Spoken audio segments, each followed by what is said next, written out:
That's what I was waiting for.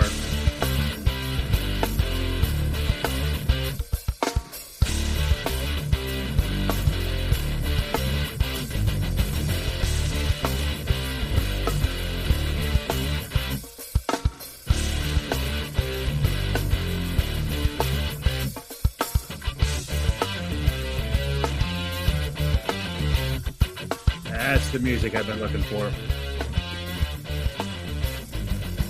Different music this week.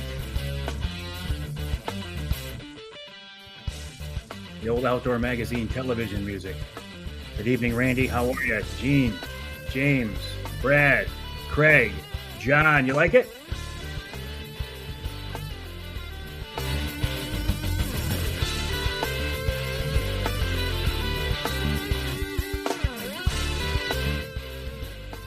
That is actually the close music to the old Outdoor Magazine television show.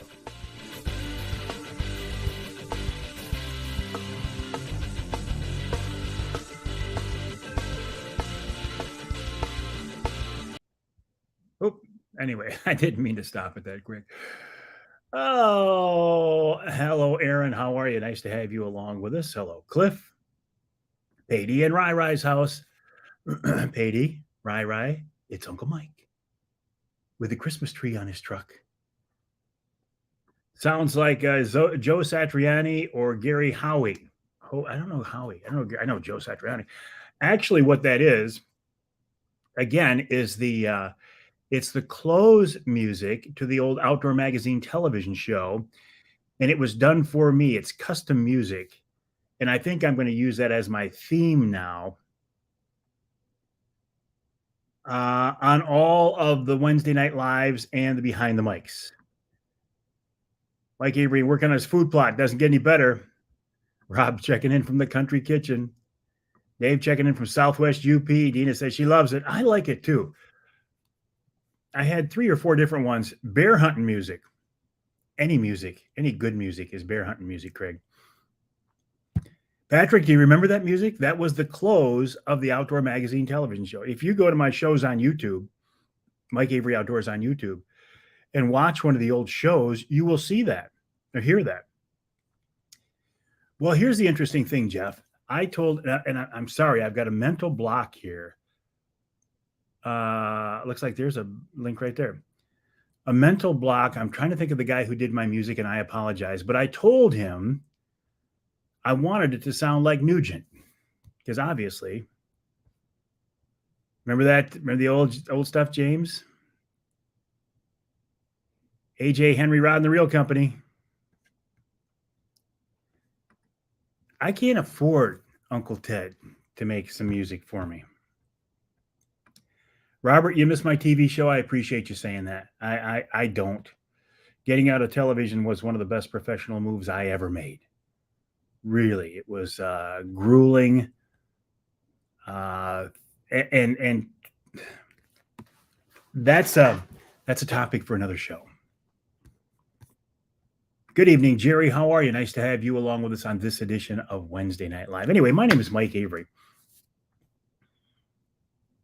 Just typed 4 dozen salmon flies. Has a humidor and a cigar holder. Looks cool. My phone/camera is sitting on a humidor right now. Have the Nuge making music for your show would be great. Yeah, it would be, but I'll never make enough money in the rest of my career to afford to have Ted Nugent make a song for me. That's just the way of the world, my friends. Anyway, my name is Mike Avery. This is Wednesday Night Live. If you have not been with me before, this is kind of a very loose format live stream / show. We usually go for about 45 minutes. Sometimes these things are live out in the field. Sometimes they're here in my home office / studio, like tonight is. I talk about typed. Doesn't hurt to ask. I can't even get to him anymore, Brad. I can't even get to him anymore. I got to go through his PR person, and I think I made her mad. And if she hears this, I know I will have made her mad. It's about time to get him back on the show, the radio show. Well, I talked to Brad today, and I think what we're going to do, Jeff, no. I'll tell you right now, no, he wouldn't. He's first and foremost a businessman. Ron's sitting out at the skinning shack. One more month or 4.5 weeks, we'll be up there, Ron. Keep an eye on those bears. Tie up one for me, will you? I'm not picky, Ron. I would like a chocolate-colored bear about 360 pounds. I don't think it's too much to ask, is it? I don't think it's too much to ask at all. Occasional King out of Alpena, Ed says, hey, Lori, how are you? Nice to have you along with us on this edition of Wednesday Night Live. Anyway, I don't know where you live or where you are here in Michigan or beyond, but we had some beautiful rainfall here today. I haven't seen a rain gauge. I'll bet you we got 3/4, maybe close to an inch. Ron says he'll do his best. You always do, Ron. You and Gibby and the whole crew, you always do your best.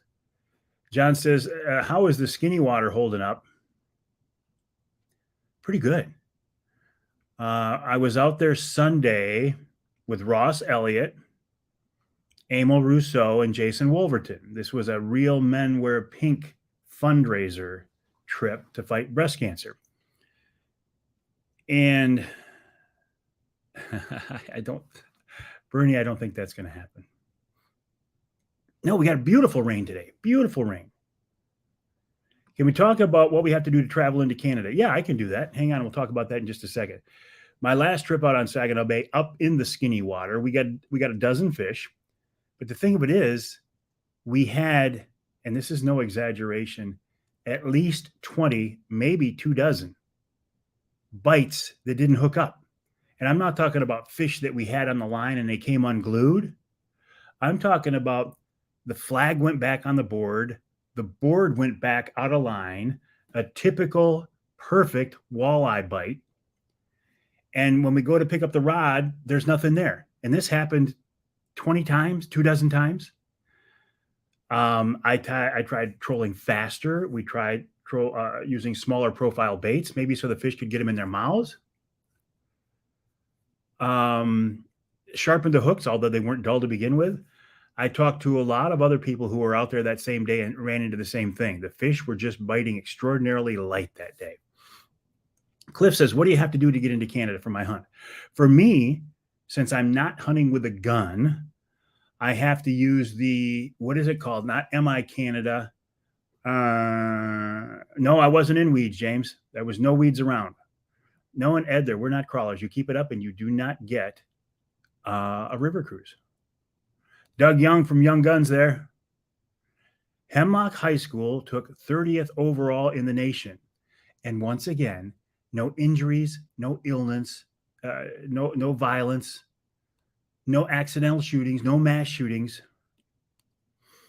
Thank you, Ron. Arrive Can is the app. Arrive Can. So what you have to do is you have to be vaccinated and you have to put proof of your vaccination in the app. They may or may not look, but you have to have proof. So you have and in the app, I think I remember right, you tell them where you're going, how long you'll be there, when you're coming back, obviously. And if you don't have any guns, they pretty much just wave you through. It's not a big deal. Okay, James is making a point here. So a club here in Pennsylvania flew Ted in for a couple of hours to speak and play a little guitar. It cost him $40,000. See, Uncle Ted ain't writing the big guy some music, but you have to admit,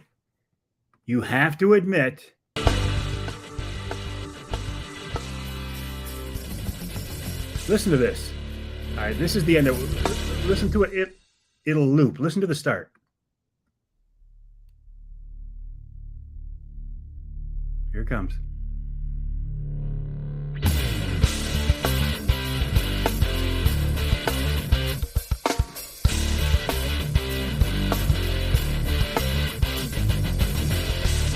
You have to admit, That does have a little bit of a rock feel to it, doesn't it? So I'm probably going to stick with that rather than have Uncle Ted make some music for me. It'd be cool. I haven't seen him in a long time. Harry Smith live from Pictured Rocks, enjoying the day on the pontoon. Good for you, Harry. Jim spent the last 2 days respooling his rules and calibrating them. Now I can be sure of the depth I'm fishing. Well, second thought for 40 grand, exactly. Jim, you are far more conscientious than I am. That's probably why you catch more fish than I do. Speaking of guys who are conscientious, I had Mark Romanek. Well, I have him on the radio show this week in hour number 3. That's an interesting conversation. Hey, while I've got you, let me continue on here. Rain here in my part of the state. I'll bet you we got close to an inch of rain today, and it was wonderful. Great news, especially for folks who are putting in food plots or who have put in food plots because it's been so dry. Along that line, I'm starting to think about the hunting season because I'm just about 4.5 weeks out now from going to White River to hunt with Ron St. Louis of Northern Wilderness Bear Outfitters.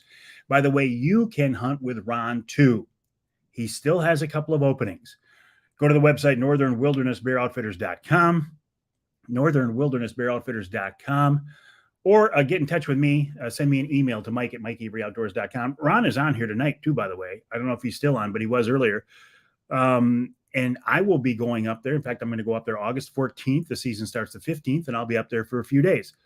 You can go as well, but you better not drag your feet because Ron will sell out. So I got that hunt coming up.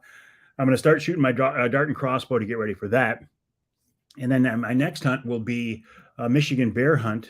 September 25th, the season starts there with Johnny Bowler. Before that, I will get my Brenton 350 Legend, my Brenton USA Michigan-made rifle. I'll get it sighted in and ready to rock for that. Hey, Ron's still there. Okay, there he is right there.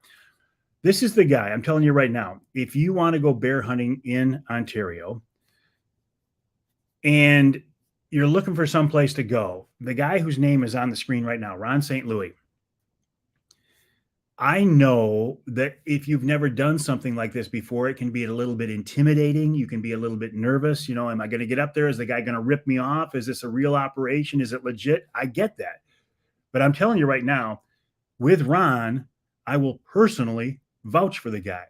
In fact, if you have a bad hunt with Ron, you come back to me and take it out on me. I feel that strongly about it because I've never talked to anybody who had a bad hunt with Ron. I've talked with people who didn't kill bears, but I've never talked to anybody who didn't have a good hunt. He has at least 2 baits for you. He's got 2 active baits. If for one reason one of them goes dead, he'll get you another bait. You got 2 baits. My advice is pick the one that you like the best and sit on it. Don't start jumping back and forth. That's when you get in trouble, jumping baits. Because the minute you leave that bait, that 300-pound animal is going to come into the bait you just left. Count on it. Anyway, Ron St. Louis of Northern Wilderness Outfitters. Then I'm going to hunt with Johnny Bowler in Michigan's UP, and then I'm heading down to Ohio to hunt with Bill Piles of Ohio Bow Hunting Outfitters. So I'm starting to get ready for the fall season. Speaking of bears, I have to apologize to Michigan's Upper Peninsula Bears. Sam's got a good point. Sam Austin of jsportinggoods.com. Just a reminder, if anybody who is bear hunting with their bow, now is the time to get it out and get it tuned up. I'm not wishing summer away, Sam, or John. Now is the time to get that bow out and start shooting it and get it tuned up.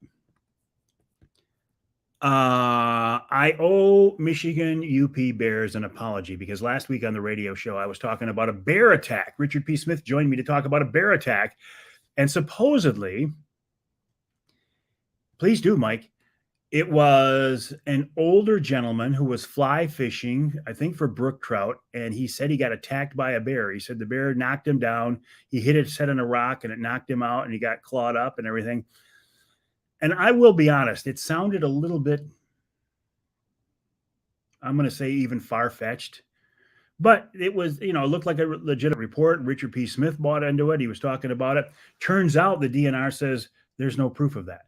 It's been investigated by their conservation officers and by their wildlife biologists, and they say we cannot conclusively say that it was indeed a bear attack. So any Michigan Upper Peninsula Bears who are listening and watching Wednesday Night Live, you have my sincere apology. And then along that line, any Michigan UP Bears who are in the Newberry district who happen to reside near Seney that are 300 pounds or bigger, you better watch yourself because I'm coming for you. I could say fishy because he was fishing. Jason said, apologies accepted. Jason's up in the Sioux. Okay, the reason, John Callison, that I'm not wishing the summertime away is I still have a lot of fishing to do. I told you I have been on to Saginaw Bay. The Bear Union has filed a complaint. Tell their union steward, Jim, tell the Michigan UP Bear Association, the union, tell their head steward to head to Seney September 26th, and we can have a face-to-face interaction and talk about it. Johnny Bowler, the Bear Whisperer, has to spread my apologies to the Bears. He does. Chris says it's 98 degrees in Kansas, and you know what that means. In about 2 days, it'll be 98 degrees here in Michigan. Good evening, Chris. Chris is a Michigan guy who moved out to Kansas. If you're going to move to a state, a big buck state, Kansas isn't a bad state to move to. Anyway, I'm not wishing the summertime away because I got some fishing going on. As I say, the skinny water on Saginaw Bay for walleye is filled up. We had a 2-day northeast blow last week, and that blew in some colder or cooler water, and it actually dropped the surface temp in there 5 degrees, which is good. I want that water to stay as cool as possible to keep those fish in there as long as possible. Randy I. Murray right there is one of the guys I fished with last week. So the skinny water still holding up. The day I fished with Randy, this guy right here, and my buddy Tony Sovey, we got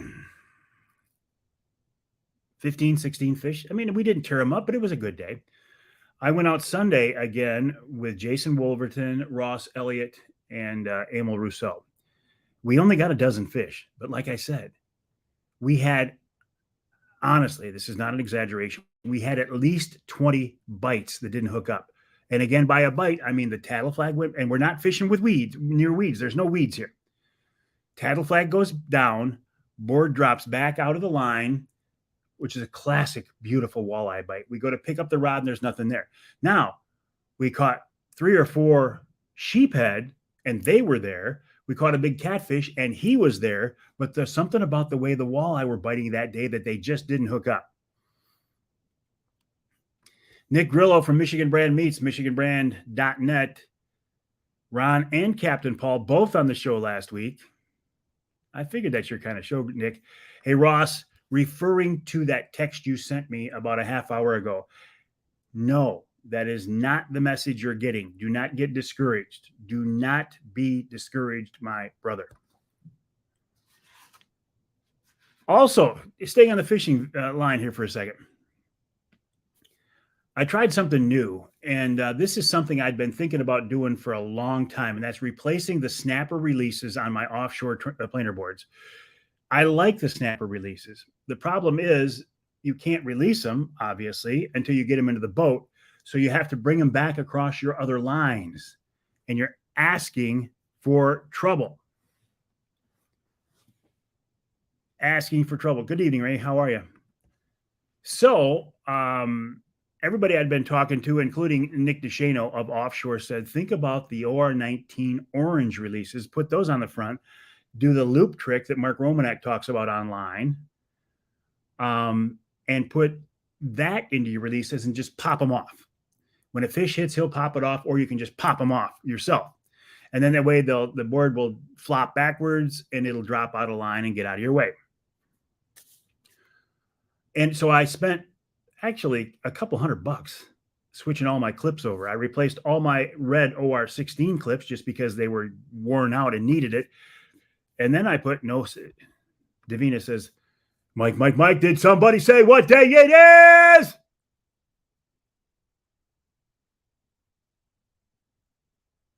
No, nobody has said that.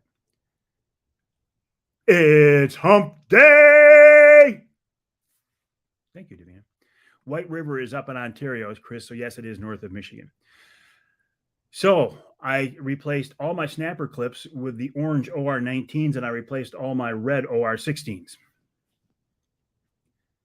That's what I'm thinking, Josh. That's what I'm thinking. Josh said he's been running the orange clips for a few years. You put the loop maybe a third of the way in. And that's what I'm trying to figure out. Jason, how far do you put the line into those clips? Josh says he puts them about a third of the way in. Hey, Kimmy, how are you? Deer and cranes, how cool is that? Northwest. Oh, I wasn't precise enough for Ed. It's northwest. So anyway, I was putting them like halfway in, and I couldn't get them to release. I'm fighting with the damn things, thinking I might as well be running the snapper releases. Josh says if it's rough. Jason Berry says, okay, guys, help me out here. Is it because these clips are brand new and they still got the abrasion? They've still got a texture on there? Because I did the loop trick. I put them halfway in, maybe a little farther. Couldn't get them to pop. Couldn't get them to release. I moved them back to about halfway out. I couldn't get them to release. I had to put them just barely in, and then it was so close that sometimes they'd release on their own. So I think the concept has a lot of merit. I like the idea of it. I just need to fish them more and figure out how far to put that line twist into the release. But I think they're going to work out very well. Anything though, any tips anybody has? Okay. When you've got more fish, run them. Well, yeah. Randy puts them about halfway in. Chris says, I'm working on going up next year to go bear hunting late September or a better time. Chris, where are you going? Are you going to Ontario? You don't want to go late September. You want to go earlier. Chris Beebe, if you're going to, and make sure the loop isn't too big. I saw that. Yeah. Make sure the loop isn't too big or it can get wrapped around the clip. Yes, I did have that happen once. Anybody on YouTube having any issues? The sound is way ahead of the video. Ross, did you get the blessing to head north in August? Are you talking to me, Ross? Oops, don't want that. I'm using Trilene XT 10 pound.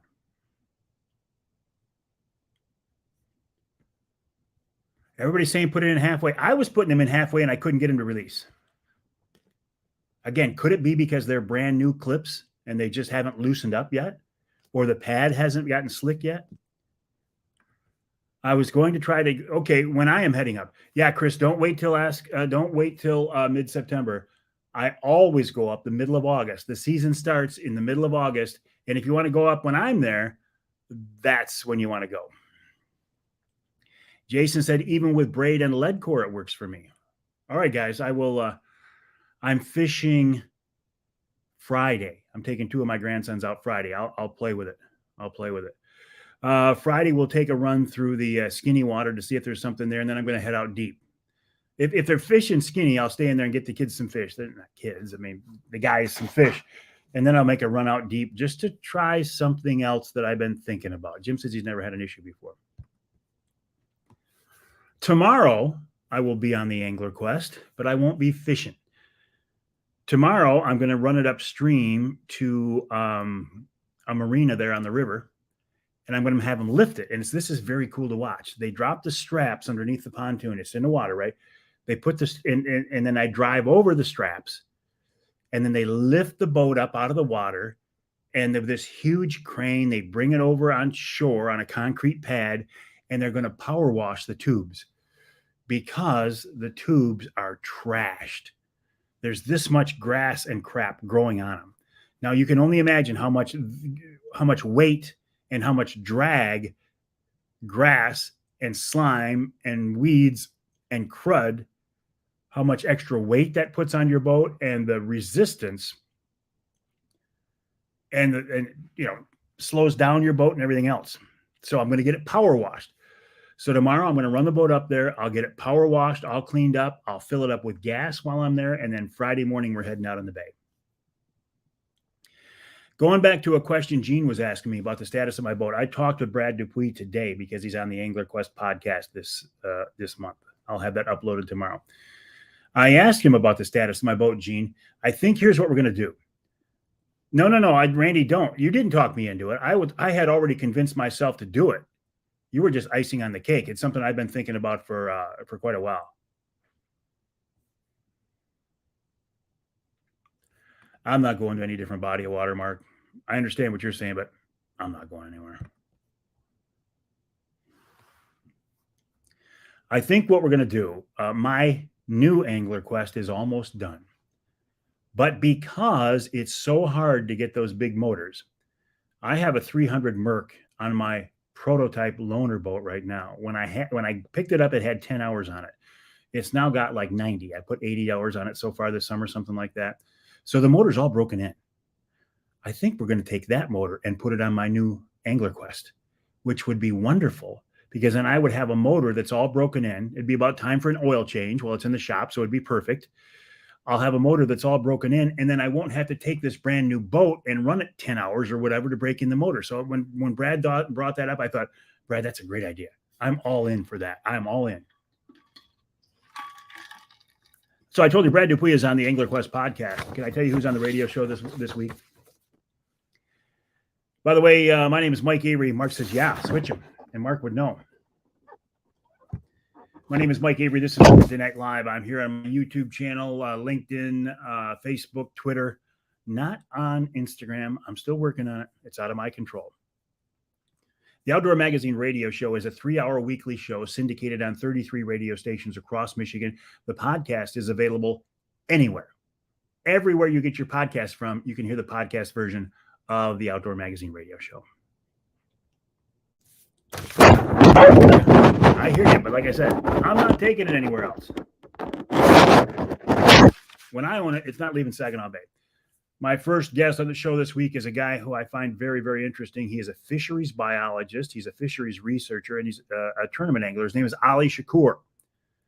Always wonderful to talk with Ali. Then Brent Pike of the Michigan Wildlife Council talks about their Here for Generations campaign. In hour number 2, we're talking food plots. Great timing with the rain, at least here.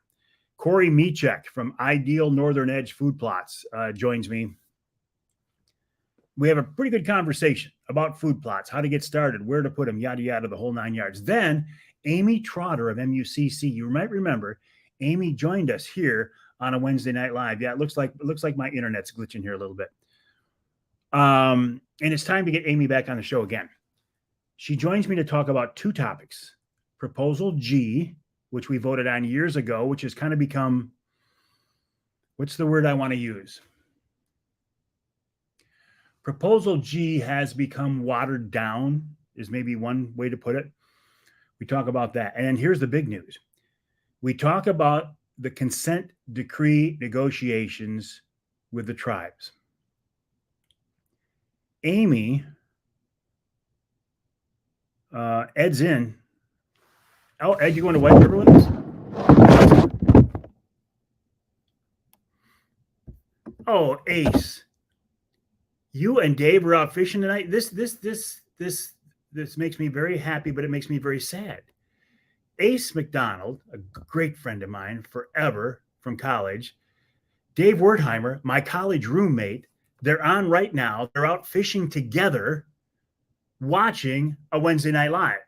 Now, I have invited these guys to come up and fish Saginaw Bay with me before, and they haven't come up.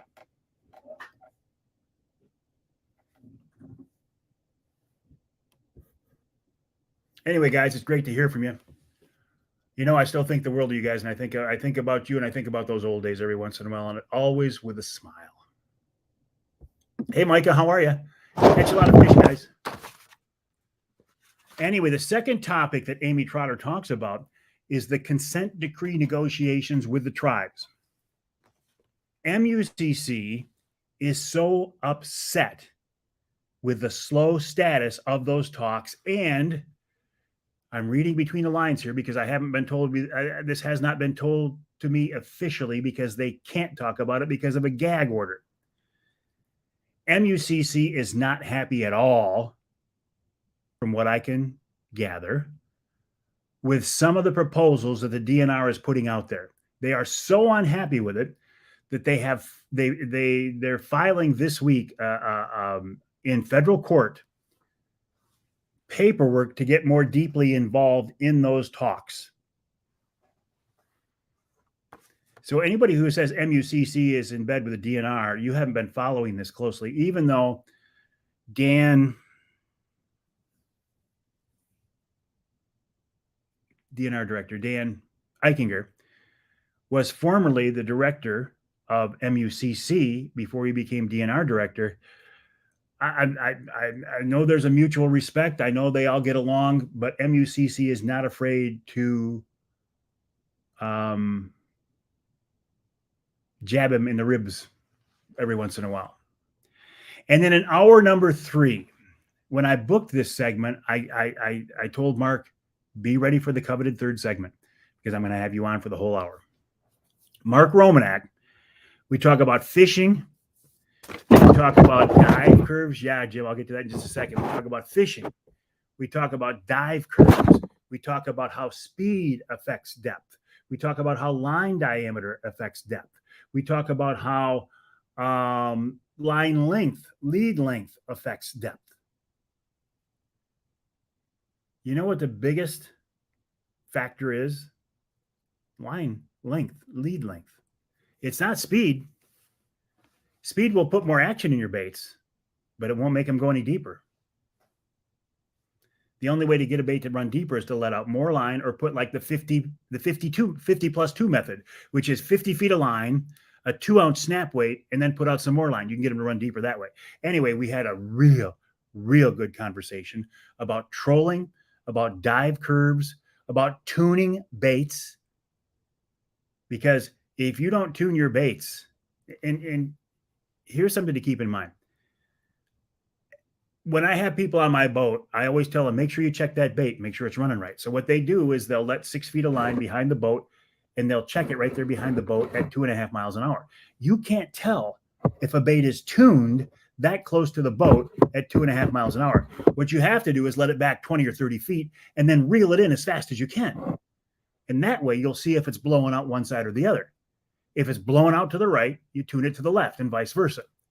What you want is, as you're reeling that thing in about 6 miles an hour or more, you want it coming as close to straight at you as you possibly can. Then the bait is tuned. It's less likely to get fouled up with your other baits, and you will get maximum depth out of it. It will more closely match the precision trolling dive curves that way. And of course, we wrap it all up with Wild Game Chef Extraordinaire Dave Miner. So I'm telling you, I'm really excited about this week's show. I think it's one of the strongest shows that I have put on the air in the last 6 months. Really excited about it. And then we followed it up with an Angler Quest podcast with Mr. Angler Quest himself, Brad Dupuy. Really, a very productive day. I'm pretty happy with today. All right, Jim wants to know, have I heard that some senator from Georgia wants to repeal the Pittman-Roberts? Yeah, I have. In fact, I was just looking at the email. Let me read it to you. I just got it. Oh, there's 2 things in the news today. Here we go.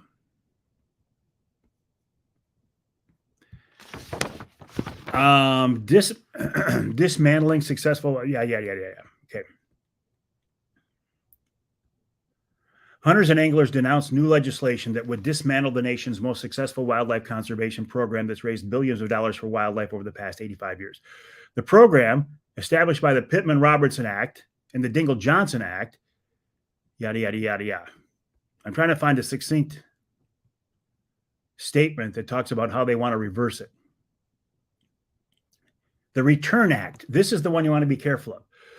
The Return Act, introduced by Congressman Andrew Clyde, a Republican out of Georgia, and co-sponsored by 57 others, would gut these measures, being the Pittman-Robertson Act, which raises money for conservation, which last year alone provided $1.5 billion in funding for state wildlife agencies. In addition, the Return Act eliminates all federal funding for game management, hunter education, and shooting range safety programs by repealing the Pittman-Robertson Wildlife Restoration Fund. So yeah, Jim, I did hear about it.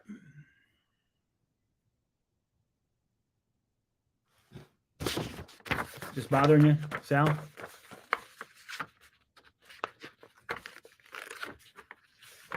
Maybe a little bit. Sorry. That's a pretty rotten thing to do, Sal. I apologize.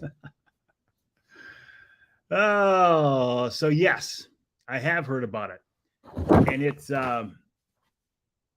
if what'd they call it? The Return Act? If the Return Act is as bad as they're making it out to be right now, yeah, it's something to be aware of. Evening, Johnny. How's your trip back, buddy? Did you get my return text to your text? Let me share one other email with you. I got a couple of interesting emails today. This one is from Michigan Charter Boat Association. The 2023 budget for the DNR Fisheries Division has right now $34 million for fish hatchery upgrades and a new Great Lakes research vessel. $30 million for the hatcheries and $4 million to replace an outdated Great Lakes research vessel. With the $30 million, so what I don't know if this is a done deal or not. I don't know the answer to that. I suspect there are a lot of hoops to be jumped through before it can happen. No, it was on the desk, maybe your laptop. Oh, interesting. Just leaving Houghton Lake. He's not home yet, Ross. He's just leaving Houghton Lake. They stopped for a beer. I'll tell you what happened. They stopped for dinner and a beer in the new ride.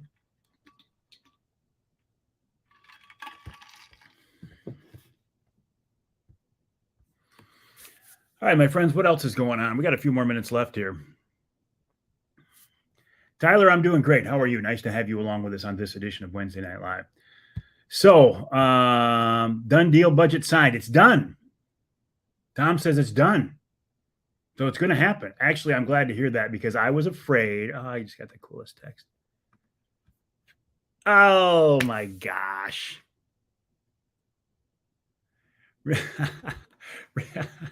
Remember I told you that Ace and Dave, two college friends, I mean, honestly, like freshman year of college, opening day, first semester of college, were watching me. They just sent me a text with a picture of those two old guys holding my phone between them. That is so cool. Man, guys, I appreciate that so much. So nice to hear from you guys. Love to see you. Love to see you. Martin, we're playing phone tag. I told you what can happen here is I can use StreamYard, the same platform that I'm using right now for my Wednesday Night Lives. And I can just record a video segment with me on one end and her on the other. And then I'll just email you that file. And you can do with that what you want. Edit it, put it up on YouTube, whatever. And I think that's the best way to do it. Because, yeah, I'm busy, but I'm no busier than anybody else. But this time of year right now, I am busy with fishing whenever chance I get. Ross says he's trying to get Ed to come up in August. Help me out. I think Ed is coming up. Tyler wants to know about a good ultralight rod and reel setup. Somebody else help Tyler out because I don't fish with ultralight, so I'm not a good judge of this. Somebody else help him out.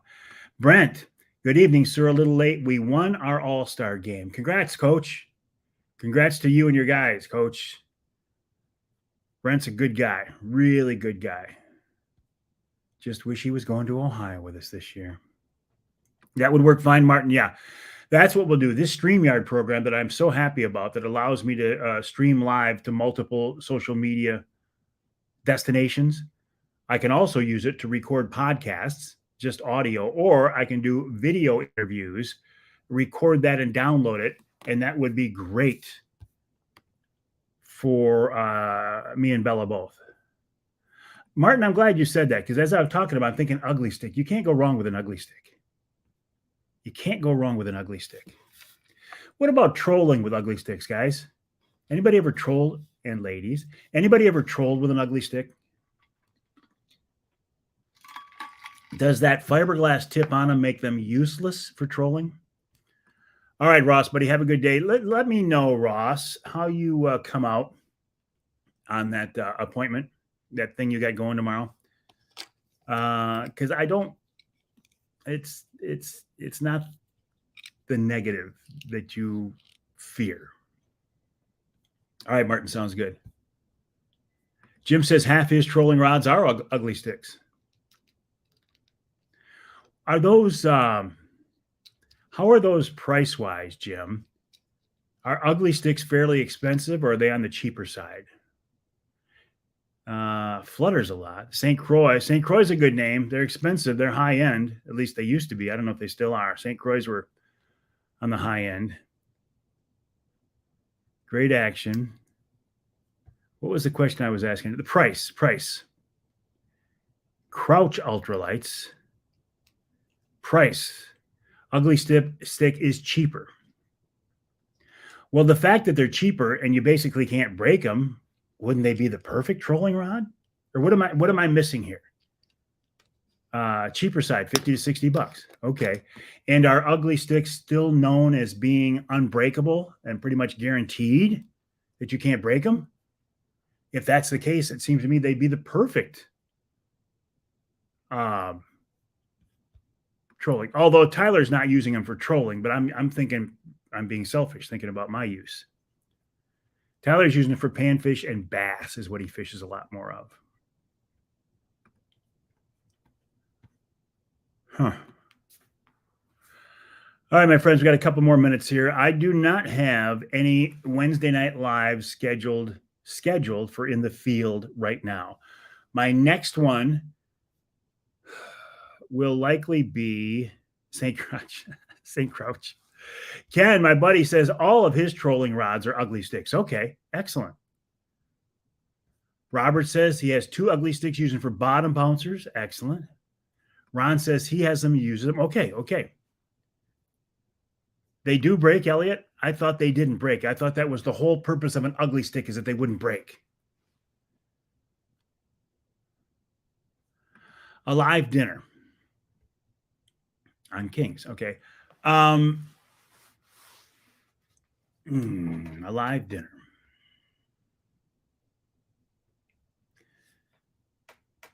There is one thing in the works, but it's not in my hands, and it's out of the hands of the one guy that would make them in the works too.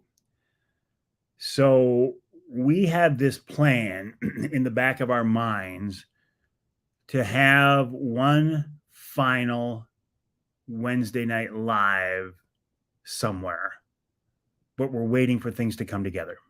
That's all I can tell you. I fished with the guys from the Lumberjack restaurant Sunday, Emil Rousseau and Jason Wolverton, who used to be from Forward Corporation. And they don't have enough help to pull it off.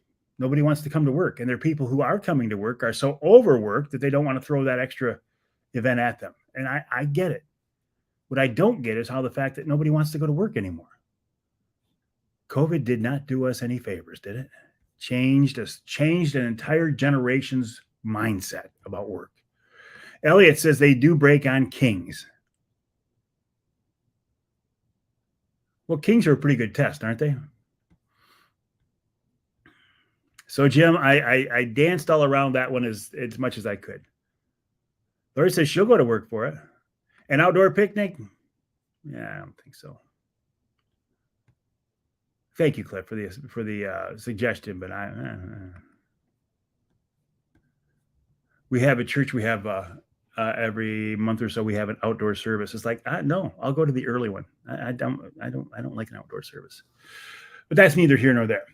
All right. So what have we learned tonight? We've learned that my name is Mike Avery. This is Wednesday Night Live. What I have not told you is my website is Mike at MikeAveryOutdoors.com. That's Mike at MikeAveryOutdoors.com. My email address is no, my website is MikeAveryOutdoors.com. My email address is Mike at MikeAveryOutdoors.com. And what we have learned is this right here.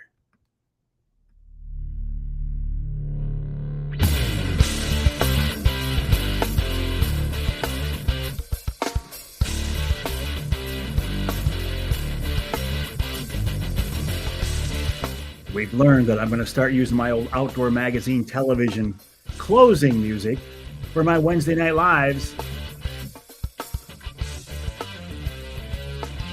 and my behind the mics. I could tell you that Ted Nugent wrote this especially for me. And if you didn't hear my conversation earlier, my thoughts earlier, you'd never know the difference.